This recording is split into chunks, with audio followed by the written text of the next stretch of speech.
اعوذ باللہ من الشیطان الرجیم بسم اللہ الرحمن الرحیم۔ السلام علیکم ورحمۃ اللہ وبرکاتہ۔ شیطان ازل ہی سے انسان کا دشمن ہے۔ شیطان انسان پر ہر وقت وار کرنے کی کوشش کرتا ہے، لیکن کچھ مواقع ایسے ہوتے ہیں جب اس کے حملے زیادہ شدید ہو جاتے ہیں۔ آج میں آپ کو بتاؤں گا 6 ایسے مواقع جن پر شیطان انسان پر سب سے زیادہ حملے کرتا ہے۔ اللہ کے ذکر سے غفلت۔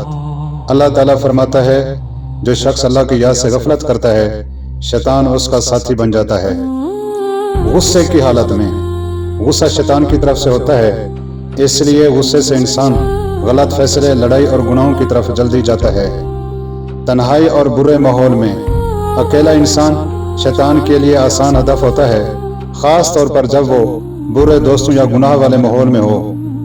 نماز چھوڑنے یا سستی کرنے کے وقت شیطان سب سے زیادہ کوشش کرتا ہے کہ انسان نماز میں سستی کرے یا نماز ہی چھوڑ دے۔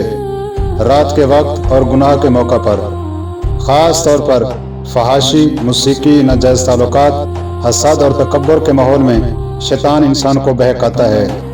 مایوسی اور پریشانی کے وقت جب انسان غم، خوف یا ناکامی میں ہو تو شیطان اسے اللہ کی رحمت سے نا امید کرنے کی کوشش کرتا ہے۔ شیطان سے بچنے کے اہم طریقے جو انسان کو کیا کر سکتے ہیں، شیطان سے بچا سکتے ہیں۔ 5 وقت کی نماز، کثرت سے اللہ کو یاد کرنا، آیات الکرسی اور آخری 3 قل، اچھے لوگوں کی صحبت، قرآن مجید کی بلا ناغہ تلاوت، گناہوں سے بچنا۔